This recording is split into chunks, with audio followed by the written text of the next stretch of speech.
Legislators in the Committee on Commission, Statutory Authorities and State Enterprises, COSASE, have been meeting lawyers of Mukwano Industries Uganda Limited, UNRA officials, as well as the Custodian Board and Kampala District Land Board. The MPs are probing how UNRA compensated Mukwano Industries for the land which had been leased to it. The land had initially been owned by a government entity, the departed Asian's Custodian Board. But according to the documents we have, it shows that the person they compensated, he was wrongly compensated. But in their defense, they brought in the documents which shows that they rightly owned that property. So we find that the problem is between Custodian Board and Kampala District Land Board. Parliament is trying to find out the truth, the facts about that property. How was it disposed of to Mukwano in the first instance? Was the procedure correct? If it wasn't correct, the impasse must be corrected. So from our investigation, this land still belongs to the government. There was no need for UNRA to buy this land for government purposes. Actually, we have no case here. The issue is on contention between ownership before we acquired. So once that is sorted, if they sort themselves out between KCCA and Mukwano and Custodian Board, then whoever owns the land owns the money. The MPs were also unhappy with how Mukwano Industries acquired this land from the board without permission from the Minister of Finance.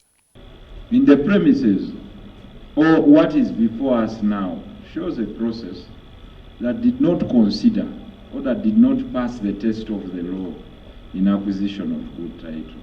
If the minister has not dealt in any Custodian Board property, whoever deals in it, he deals in it wrongly. The MPs heard that the Kampala District Land Board leased out this land to Mukwano Industries without approval from the Minister of Finance. We had in a locus.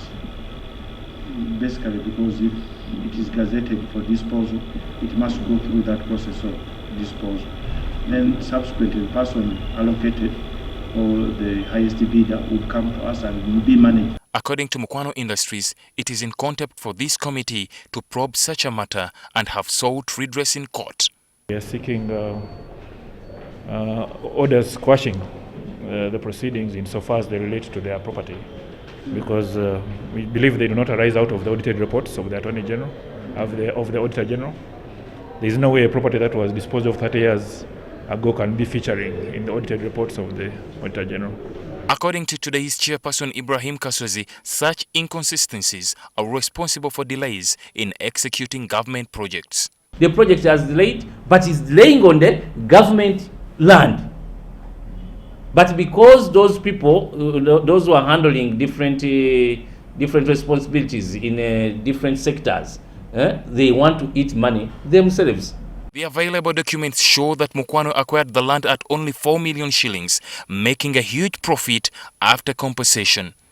Ali Mivole, NTV.